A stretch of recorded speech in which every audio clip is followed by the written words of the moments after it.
It's a very good evening to all our viewers and welcome to a new episode of The Daily Debate, our show that brings you all the latest news and events and breaking news as well happening, which is relevant, of course, to Egypt. And today we take a look at President Abdel Fattah el-Sisi's conclusion of his European tour, as he has just wrapped up and concluded his visit to Ireland, which was preceded by another visit to Norway and earlier to Denmark.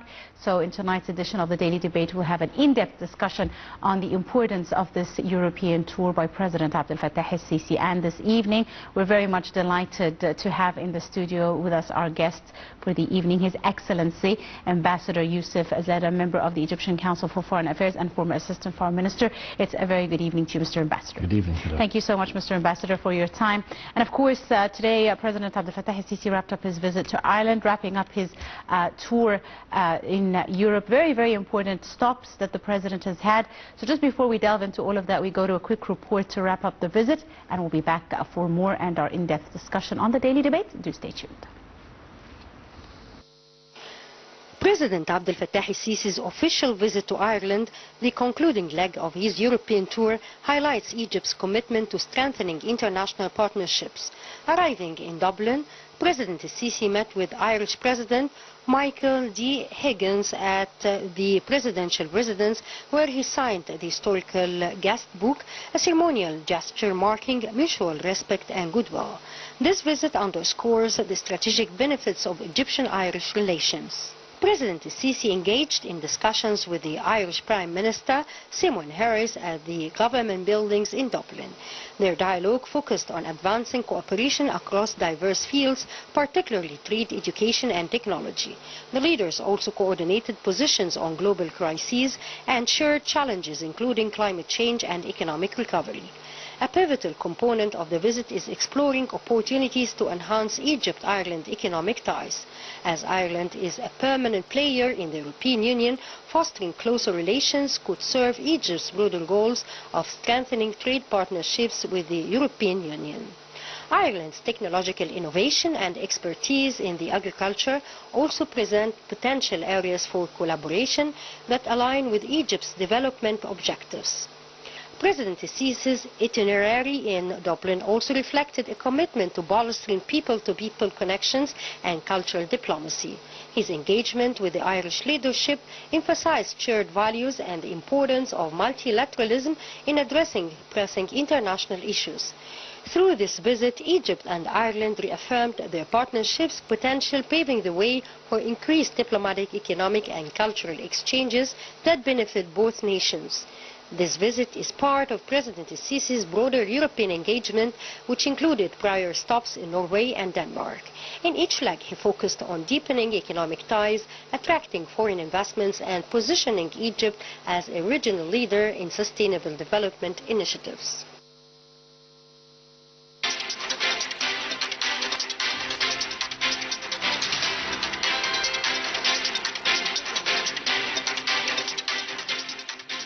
Welcome back, ladies and gentlemen. Still with you and tonight's edition of The Daily Debate. Once again, delighted to be joined tonight in the studio by our guest, His Excellency Ambassador Yousef, Zada, former Assistant Foreign Minister and member of the Egyptian Council for Foreign Affairs. Once again, Your Excellency, thank you so much for coming in this evening. And let's start straight away.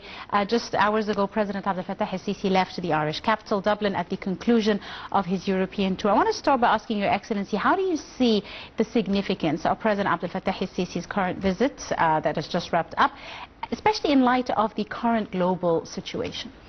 Yes, well, we have to note something very important. The President embarked by himself to make this European tour. Yes. I mean, he could have sent an envoy, he could have sent the foreign minister. With respect, the foreign minister was there, of course. He could have sent the prime minister, one of the ministers who are handling economic affairs. Absolutely. But the President embarking on this trip by himself means a lot. It means several things. First thing is, there is very deep importance of this visit to conclude the agreements that were signed in each of these countries, three countries. That's number one. Second thing is, when a president is received by the head of states, whether it's be a crown prince, a king, or another president, it has a significance that this is, for example, we were talking about Denmark earlier, that it was the first presidential visit ever to the Kingdom of Denmark. So the President being himself there, I think it gives a great push to these relations. We as ambassadors, when we work abroad, and we are informed that the President is coming on a visit, especially when we work into a country that didn't see some of these visits in the past decades or something, it is a big deal. Absolutely. So I think it's very important the President went by himself and finalized these visits and agreements. And it is a big, major breakthrough with relations with these countries. Absolutely. In your opinion, Your Excellency, now Ireland, the last stop on the President's European tour, how do you perceive the visit with regards to bilateral relations, the discussions that occurred between President Sisi and the Irish President, the symbolic importance as well of some of their meetings that were held? Well, Ireland is well known to have a very good stance when it comes to the Arab rights. I mean, it also declared its importance of having a Palestinian state, the state of Palestine, United Nations. Yes. So they recognize the state along with a country like Norway. So this is one thing. Second thing is Ireland has been, throughout its history, very close to Egypt when it comes to bilateral cooperation, when it comes to economic cooperation. Yes. Now, many people don't know here in Egypt that Ireland invests a lot in Egypt, and we have multilateral companies between both countries. Such a visit, of course, bolsters these economic relations and helps initiate more initiatives between both countries as well. Indeed. Now, how do you see President Abdel Fattah al-Sisi's meeting with other officials, for example, in Ireland, like the Prime Minister? He spoke as well to several officials, spoke about collaboration when it comes to issues related to trade, education, investment opportunities, like you mentioned. How do you see these meetings? Well, of course, when we talk about a country like Ireland, I mean, the President of Ireland is not in charge of all these matters. Absolutely. So the Prime Minister is very important to talk to in a country like Ireland, because he is the Prime Minister, so he has ministers with him. So it's important to take the permission of the Prime Minister, as a matter of fact, in diplomatic practice, for these visits, and to talk with the ministers involved in his cabinet who are handling investments and economic affairs. So I think the President followed the book. I mean, he met the head of state, he met the Prime Minister, and he met the ministers who are concluding these treaties and agreements with Egypt. Now, Ireland's technological innovation and expertise in issues like agriculture, for example, presents potential areas of collaboration between Egypt and Ireland, and this aligns to Egypt's development plan and strategic development goals. How important do you see working on this kind of area of collaboration? Well, we all notice that, you know, the world talks about sustainable development all the time. We talk about sustainable development, AI, green hydrogen, digital transformation. These are the sort of the trends, I might say, in the world right now. And Egypt is not far from this. So the visit to Ireland, when it comes to benefiting from the Irish experience in these fields, is very important. And we've seen the Irish companies, how they work in Egypt for years now. Egypt didn't have any problems with Ireland throughout its history, and I think this visit also concludes some of the Egyptian requests from Ireland when it comes to investments, because we're looking for foreign investments from countries that are not used to invest in Egypt for a long time because of the problems in the Middle East area. Indeed.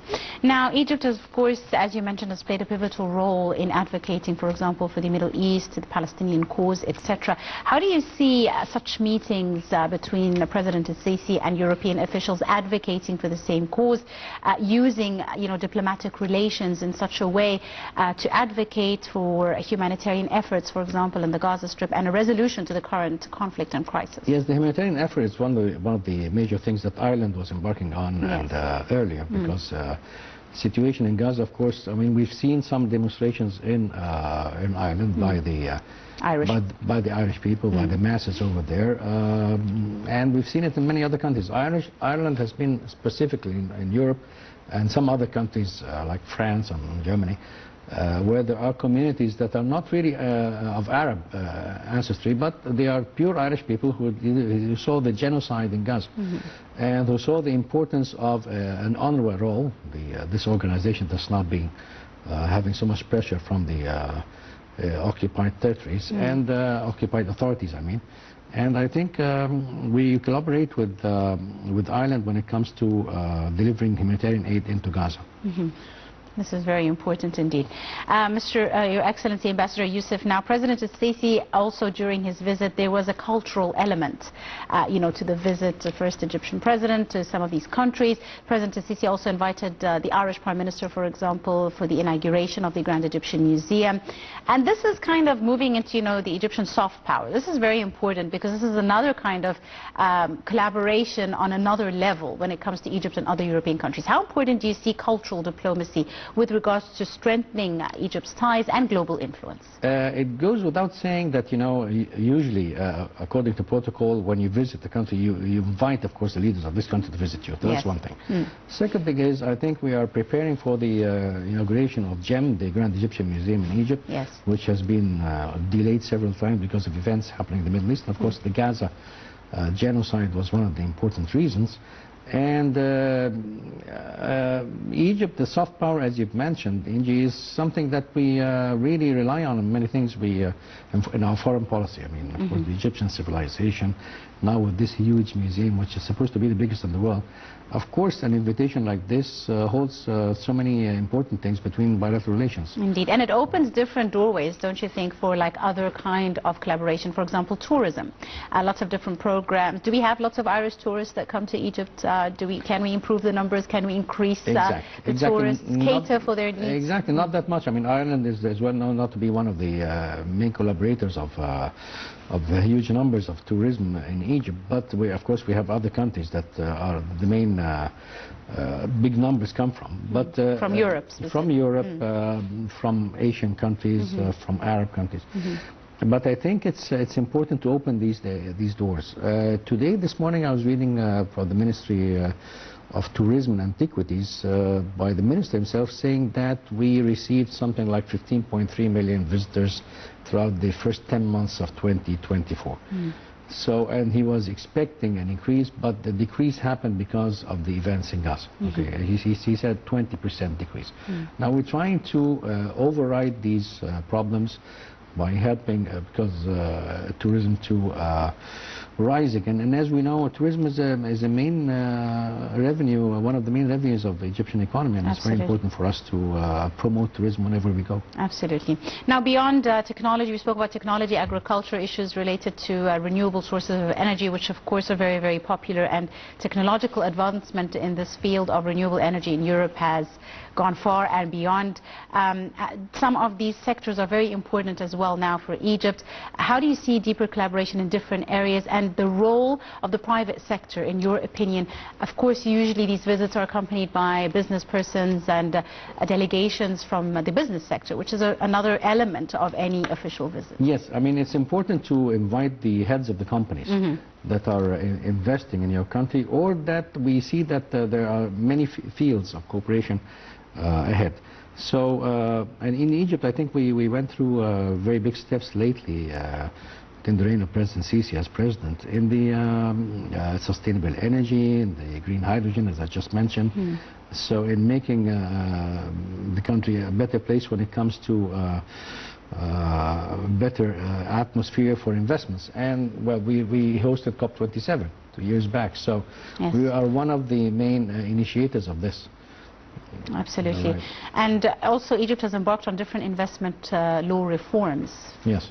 This has also really changed the way that foreign investors deal with investing in Egypt. We're talking about one-stop shops, less bureaucracy, red tape, dealing with the actual problems of potential investors quickly, which is a very important thing for an investor at the end of the day. Yes, and I think this is one of the main crucial problems that we have in Egypt, bureaucracy, as you've just mentioned. I mean, what lags in investments with other countries is that we have terrible bureaucracy.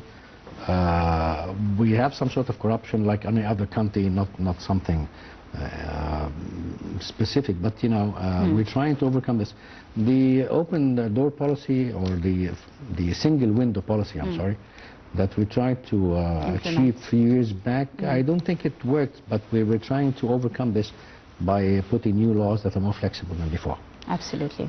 And this is very important for any potential investor. It is important. Indeed. And also showing as well, stability in the country, even in light of the global challenges, in light of the situation in the Middle East. there needs to be a call that Egypt, at the end of the day, is stable and secure and far away from the situation that is surrounding us. Exactly, and one of the weapons that, of this visit for the president in his hand is that we are a stable country. Yes, we are in an area of turmoil because of the events happening around us, but we have a system, we have a strong armed forces, we are attracting investments now by changing our laws. I think this is very important to emphasize throughout the world that we are stable. We're opening the Grand Egyptian Museum, so we're helping to attract foreign investments through this tour. Indeed. Right, Your Excellency, Ambassador Yousef Zada, we now go to another report highlighting the other two stops of President Abdel Fattah el-Sisi. Just before Ireland, he visited Norway and earlier Denmark. Very, very important visits. Lots of strategic partnerships and understanding, memorandums of understanding as well, were signed and agreed upon during these two visits. So let's go to this quick report and we'll be back to continue. Do stay tuned. Values and importance of multilateralism in addressing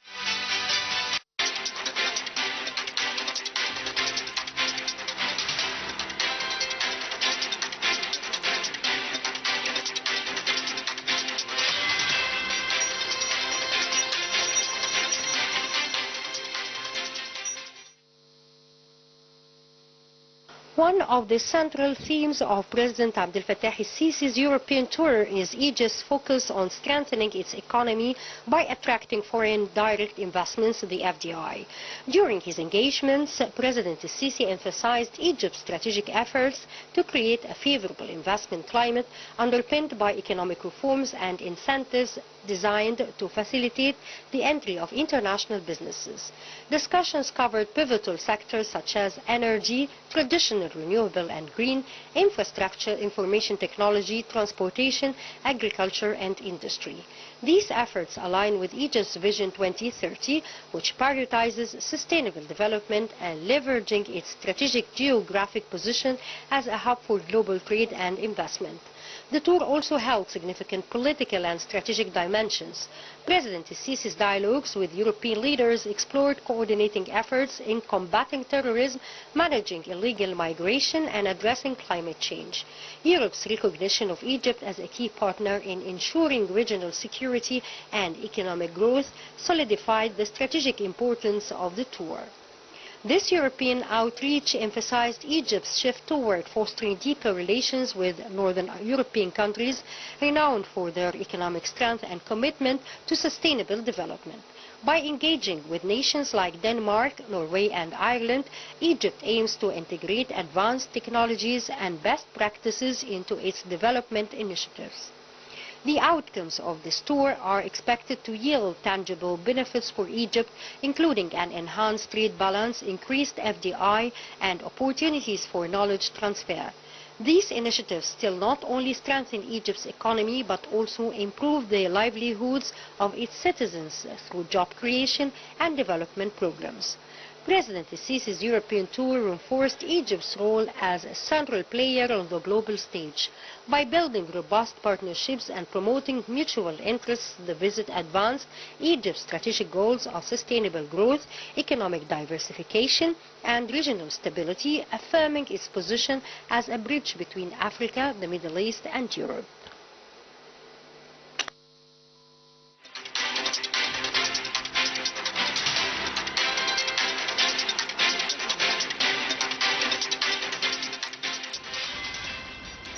Welcome back, ladies and gentlemen. Still with you and tonight's edition of the Daily Debate. Once again, delighted to be joined this evening in the studio by His Excellency Ambassador Yousef Zada, former Assistant to the Foreign Minister. Once again, Your Excellency, pleasure is all ours. And let's move to the very beginning. Okay. Go to the very beginning. Start with President Abdel Fattah el-Sisi's visit to Denmark. A very, very important visit. The first visit by an Egyptian president to the Kingdom of Denmark.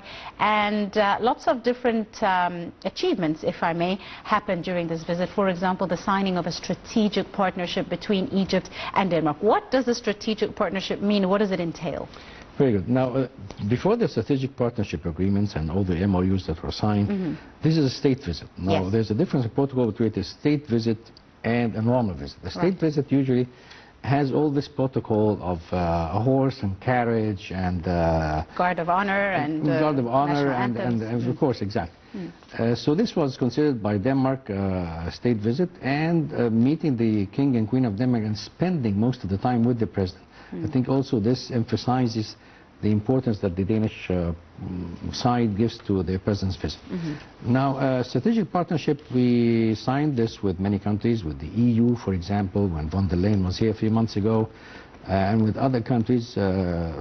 It means something different than a partnership which is depending on agreements. Now, this is a more casual way of handling relations between two countries. I mean, you can also conduct visits between both parties without preparation that might take months. That's one thing. Right. Second thing is, it's easily signed agreements because you have a strategic partnership, so agreements are part of these partnerships that get renewed automatically. Right. Third thing is, strategic partnership means that you give priority to your products and their products in your country, which is something very important in trade, because, you know, we're talking about tariffs, we're talking about diversity of products and all that. So a strategic partnership, when Egypt signs them with the outside world, and especially a country like Denmark, rich in many resources and many industries, when it comes to food industries, when it comes to metal industries, when it comes to the environment, I think is very important, because Denmark, as we know, is a very well advanced country. Absolutely, and lots of agreements were also signed during the visit, as you mentioned, related to issues related to environmental sustainability, green energy, all in light of Egypt's aim to become a green energy hub, a producer as well of green energy, not just a consumer, and an exporter. And this is a very important point, and it's not just about production, but also about exporting this kind of energy. How do you see Egypt benefiting from Denmark in light of their expertise when it comes to renewable energy and green hydrogen specifically? Yes, I think we took a very big steps when it comes to green hydrogen here in Egypt. Egypt is one of the very few countries in Africa, and the Arab world as well, that we had major big leaps in this. Yes.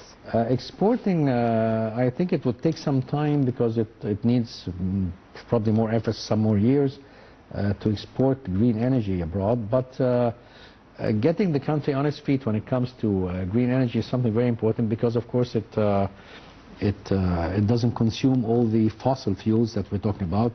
Also, we're talking about our planet that we all share, the 1.5 degrees that everybody talks about in the COP meetings.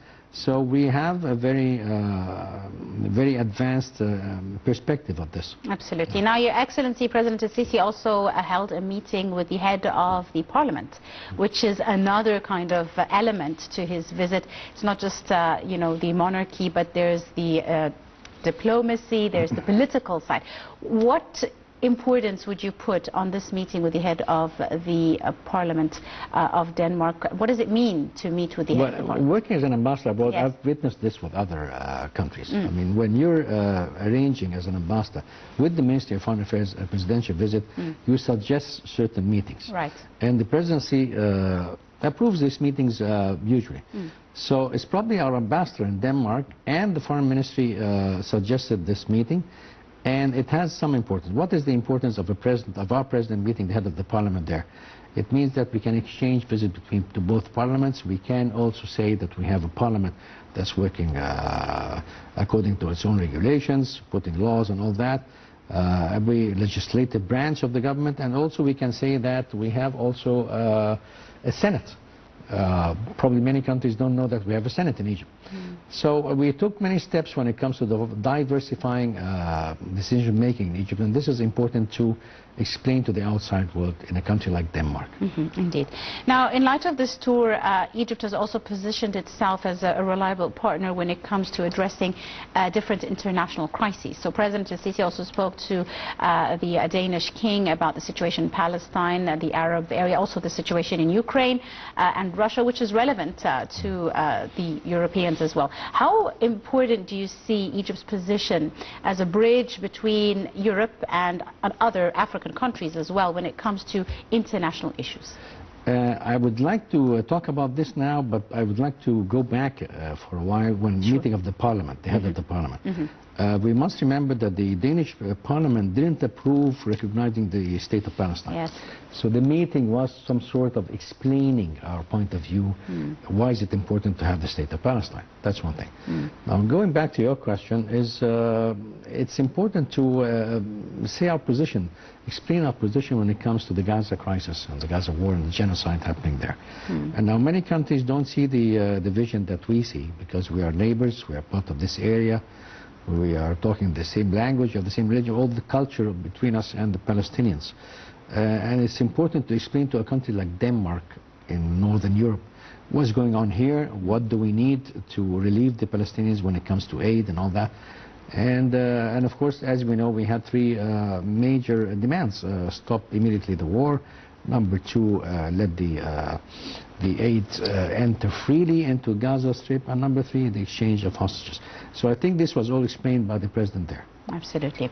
Right, Mr. Ambassador, now let's move to Norway.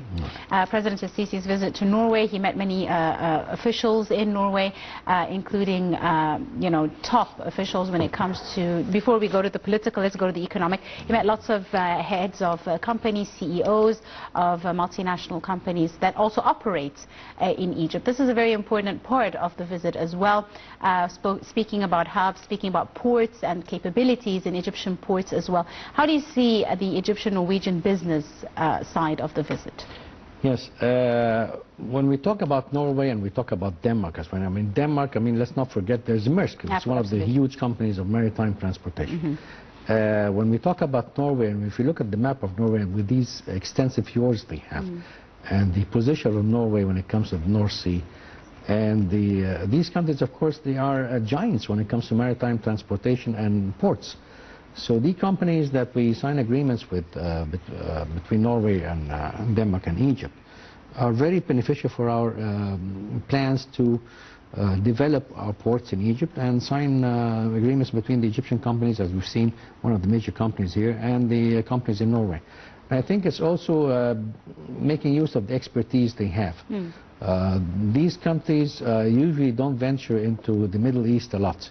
And I think a presidential visit, as we've mentioned before, puts an emphasis that we want you to come here to Egypt and to put more investments and to make more cooperation with our companies. Absolutely.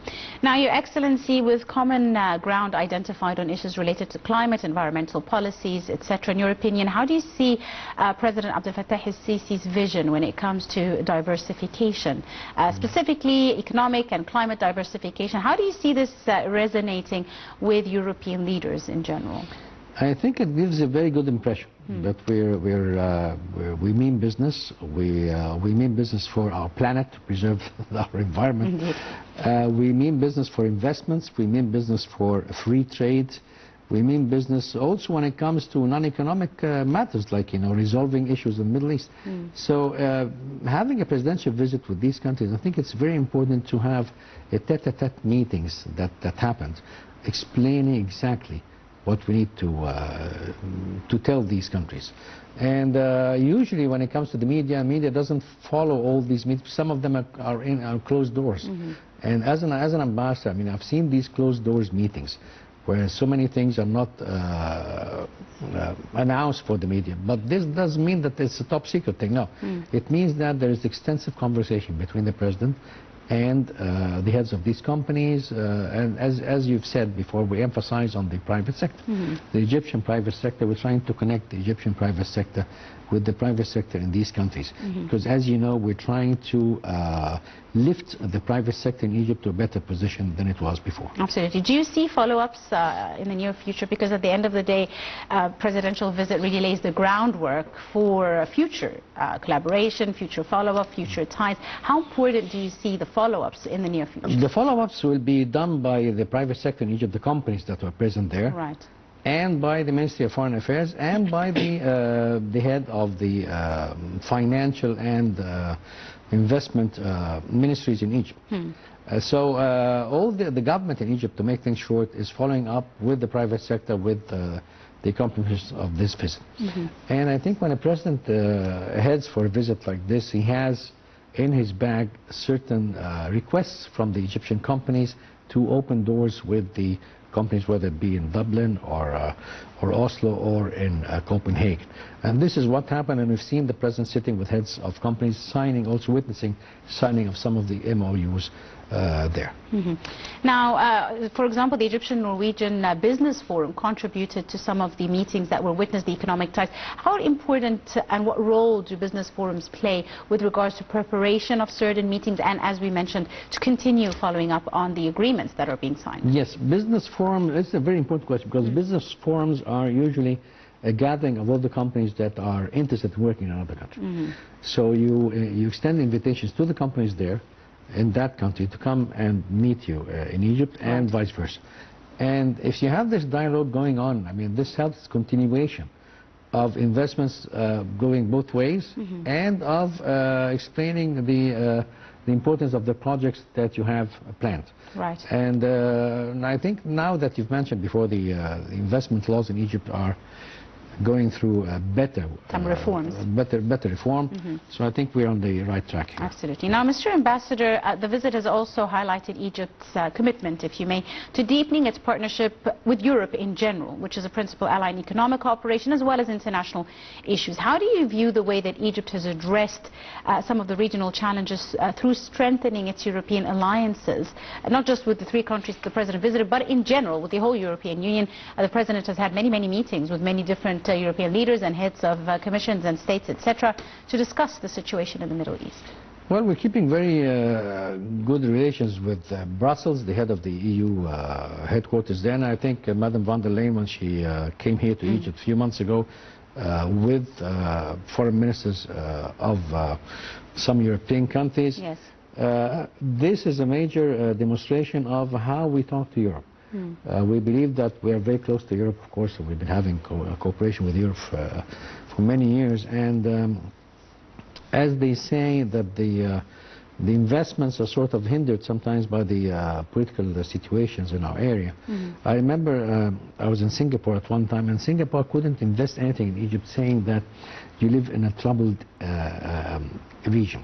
At that time. So some countries look at it in that way, but you have to explain things all the time and explain that, you know, you have a very flexible system of investments and that you're looking forward to cooperation with these countries. So I think we're opening the doors with many European countries, not to name France, Germany, Italy, Spain, one of the major, Greece and Cyprus, I mean, not to name other countries, but we're opening doors with all the European countries now, and this is something that didn't happen before. And it's part of the state's role and aim to diversify its sources, if we may, of when it comes to trade, when it comes to trade exchange as well, imports, exports. There is a move to diversify, a move from the classical or traditional sources, whether even military, collaboration, etc. How important do you see, Egypt, the state's aim to diversify its ties?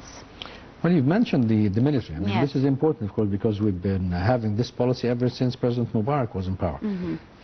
We don't want to rely on one country when it comes to supporting our military supplies, because you know how dangerous that might be. Indeed. And we've had lessons in the past with the Soviet Union when Zada was there. So diversifying your interests and your relations with the outside world, when it comes to economic deals, when it comes to the military and all that, I think it's very important to have several other windows to choose from. And diversification in the Egyptian economy as well is going on in an unprecedented manner. We haven't seen this in many years.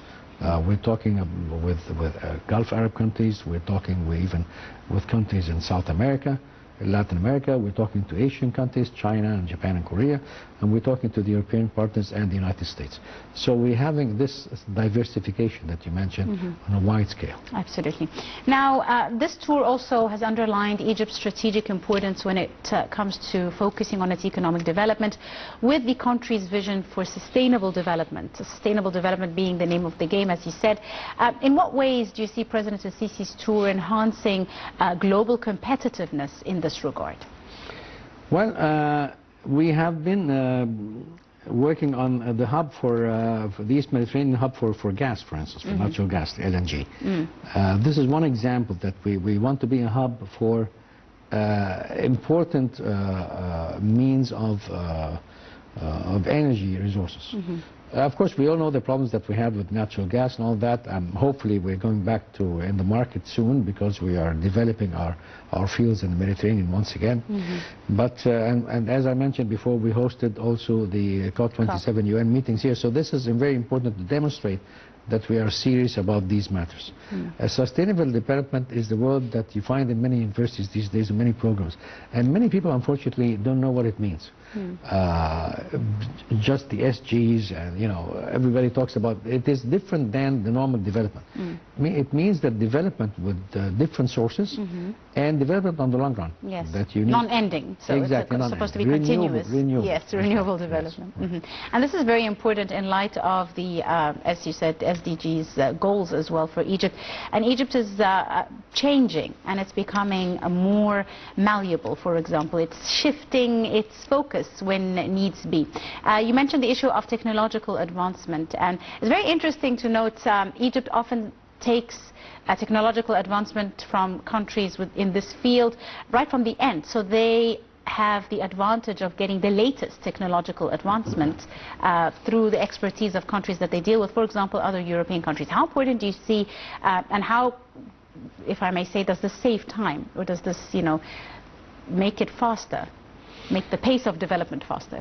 To make the pace of development faster is something that every country works on. Yes. And I think in a country like Egypt, we are suffering, of course, from a huge population increase every year. And I think all presidents in Egypt have talked about this issue. We're trying to curb this as much as possible. We know that we produce a lot of energy sources, and these sources are absorbed by the population. For example, if you produce 100 units of something and you consume 80, so that you end up with only 20 to being exported. That's a big problem. That's why we're talking about the sustainable development in many fields of energy as well. To be able to renew your energy resources and diversify them as well. I think this visit of the President to the European countries, it emphasized one of these things, is that we are suffering from a population explosion. As we all know, we host here something between 9 and 10 million foreigners from different countries. Yes. And we treat them as guests, as everybody knows. We don't accommodate them in tents and all that. So this also puts some more pressure on us. Indeed. And I think this also was explained in this visit somehow to these countries, that we are trying to have a better economy despite all the challenges of political situation in the Middle East and the guests that are living with us as well. Absolutely. Finally, Your Excellency, just to wrap up, how do you see some of the lessons that can be, learned from other regional leaders? How do you see other regional leaders learning lessons from President Sisi's diplomatic approach during this specific tour? I think President Sisi is very much involved into promoting the Egyptian economy, promoting everything about Egypt. I mean, remember, we headed the African Union for a couple of years. We also were involved in the COMESA meetings all the time. Yes. We are talking with European Union. We have the strategic alliance or agreements with them. So when the President himself goes on a tour, I think it means that he's very sincere about selling Egypt as a hub for investments and cooperation with the other countries. Absolutely. I'm afraid we've run out of time, and indeed ever so fast. I'd like to thank you very, very much, Your Excellency, Ambassador Yousef, Zada, former Assistant Foreign Minister and member of the Egyptian Council for Foreign Affairs. It's been an absolute pleasure. Thank you so much for your time, Your Excellency. Thank you so much, sir. Ladies and gentlemen, it's all the time we have for tonight's edition of the Daily Debate. We do hope you have enjoyed it. You're in the company of myself and Meher. Thank you for watching.